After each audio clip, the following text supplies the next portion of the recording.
உட்காருங்க. மாண்புமிகு முன்னாள் முதலமைச்சர் எடப்பாடி கே பழனிசாமி அவர்கள். மாண்புமிகு பேரவைத் தலைவர்களே, நிதி அமைச்சர் நல்ல விளக்கத்தை கொடுத்தாரு. இந்த ஒரே ஒரு கிளாரிபிகேஷன்.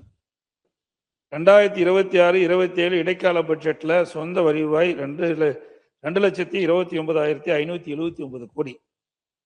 2026-27 திருந்த பட்ஜெட்ல சொந்த வரி ரூபாய் 2,26,740 கோடி. இப்பொழுது அவர்கள் தெரிவிக்கின்ற பொழுது 1000 கோடி வருவாய் அதிகமாக வந்திருக்குது. சரக்கு சேவை வரி, பதிவுத்துறை, கனிவளம் போன்ற சீரமைப்பு 15,000 கோடி கூடுதலாக சொல்றாரு.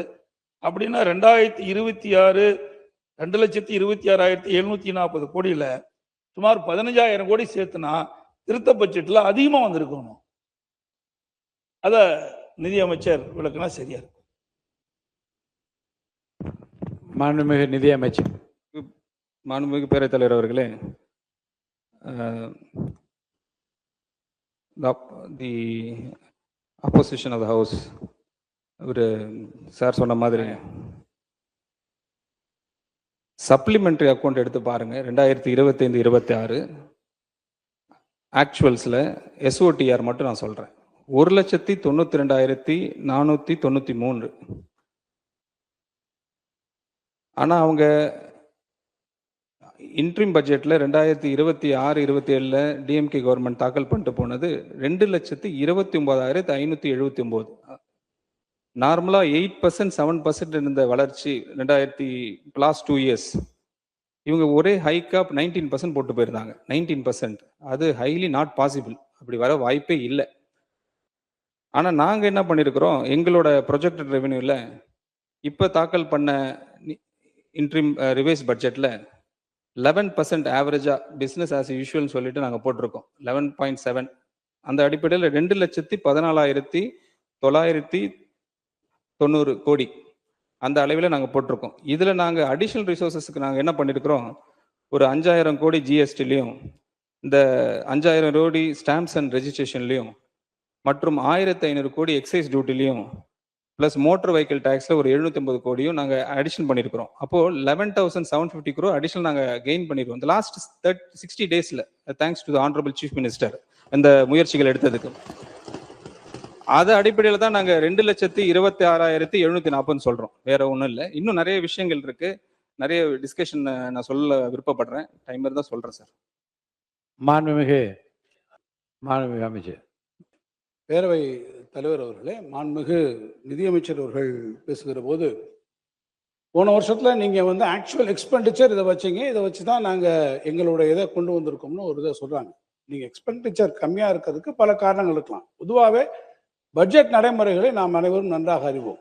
ஒரு பட்ஜெட்ல நம்ம இது இந்த வருஷத்துக்கு இது எஸ்டிமேட்டாக இருக்கலாம் என்று ஒரு காரணம் வரும். ஆனால் நடைமுறையில் அந்த பட்ஜெட்ல வருகிற போது பல்வேறு காரணங்களால் அந்த திட்டத்திற்கான நிதி முழுமையாக செயல்படுத்த முடியாத ஒரு சூழ்நிலை ஏற்படக்கூடும். உதாரணத்துக்கு கேபிட்டல் எக்ஸ்பெண்டிச்சரை கூட சொன்னார்.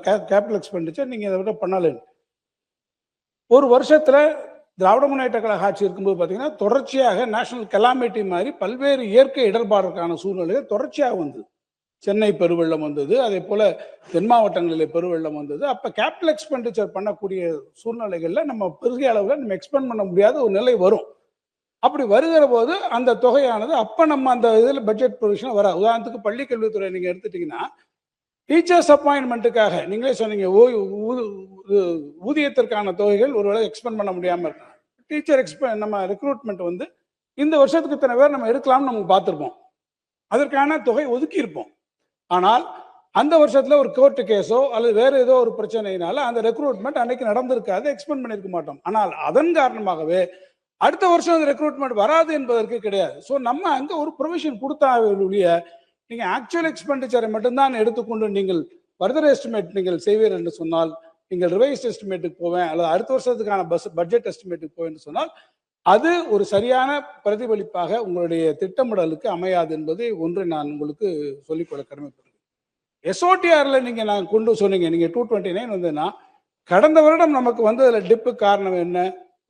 ஜிஎஸ்டியில அவங்க ரேஷனலைசேஷன் கொண்டு வந்தாங்க. திடீரென்று ஜிஎஸ்டிக்கான வரி விகிதங்கள் குறைக்கப்பட்ட போது நமக்கு கிடைக்க வேண்டிய அந்த வரி வருமானங்கள் அதிலே நமக்கு குறைவாக வர வேண்டிய சூழ்நிலை வந்தது.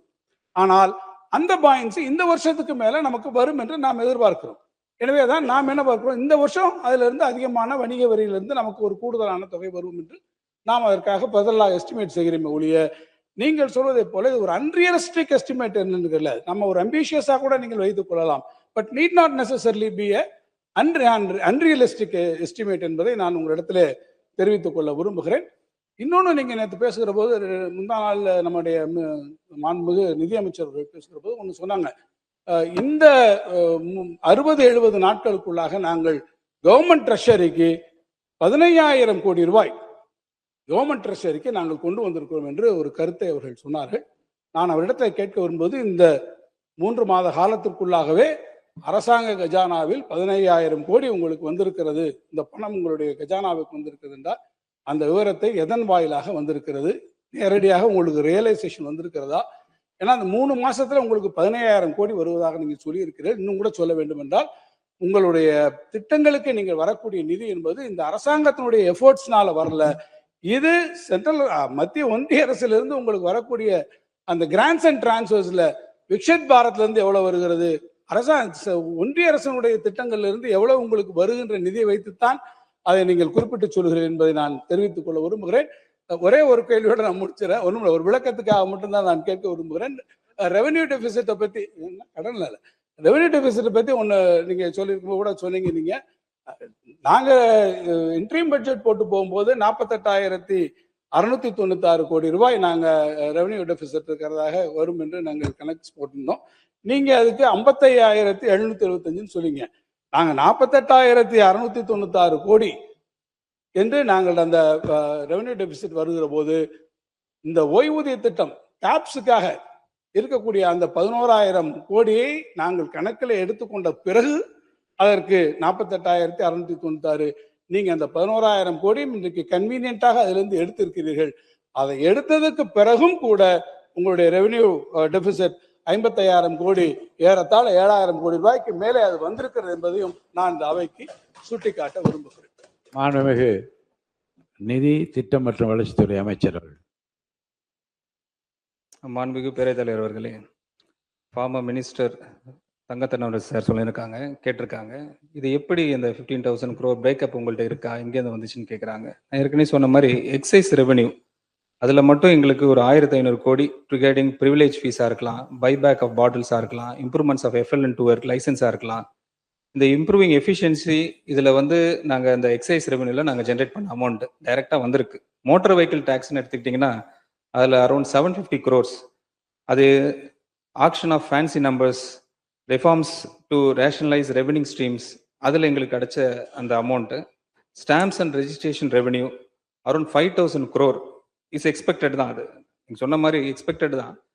But revision of certain fees and rectification, நீங்க சொல்றது கரெக்ட் தான், ஆனா வர தொடங்கி விட்டது என்று நான் அது வர தொடங்கி விட்டது. டிஜிட்டேஷன் ஆஃப் ரெஜிஸ்ட்ரேஷன் சொல்லி முடிச்சிடுறேன். வர தொடங்க ஆரம்பிச்சிட்டாலே உங்களுக்கு தெரியும், ஒரு அமௌண்ட் ஜெனரேட் ஆரம்பிச்சிட்டாலே we are very happy. Projected 15,000 crores will be achieved very shortly. Yes, I agree sir, 100%. நீங்க சொன்னதுக்கு பதில் சொல்லிட்டாரு. நாங்க we are predicting மண்டல it started to coming into our account. அதை மட்டும் நாங்க தெளிவுபடுத்த விரும்புறோம். குட் சர்வீஸ் டாக்ஸ்லயும் அதே தான், மைனிங் ரெவென்யூ அதே தான். இன்னும் சொல்ல போனா நாங்க ஒரே ஒரு விஷயத்த சொல்லி நான் முடிச்சிடுறேன், ஏன்னா அடுத்தது வேளாண்மை இருக்கு. இந்த லயபிலிட்டிஸ் பத்தி பாக்குறாங்க, கடன் எப்படி நம்ம குறைக்க முடியும், எப்படி இது வாங்க முடியும், அடுத்த கட்டத்துக்கு நம்ம எப்படி செயல்படுத்த முடியும், தமிழ்நாடு எப்படி அடுத்த கடன் வாங்குமா. முதலமைச்சர் அதுல ஸ்ட்ராங்கா இருக்காங்க, அதிக கடன் வாங்கக்கூடாதுன்ற ஸ்ட்ராங்கா இருக்காங்க. எவ்வளவு தூரம் நம்ம கண்ட்ரோல் பண்ண முடியுமோ, எவ்வளவு தூரம் ரெவென்யூ பூஸ்ட் பண்ண முடியுமோ அதை எங்களுக்கு ஐடியாஸ் கொடுத்துக்கிட்டு தான் இருக்காங்க.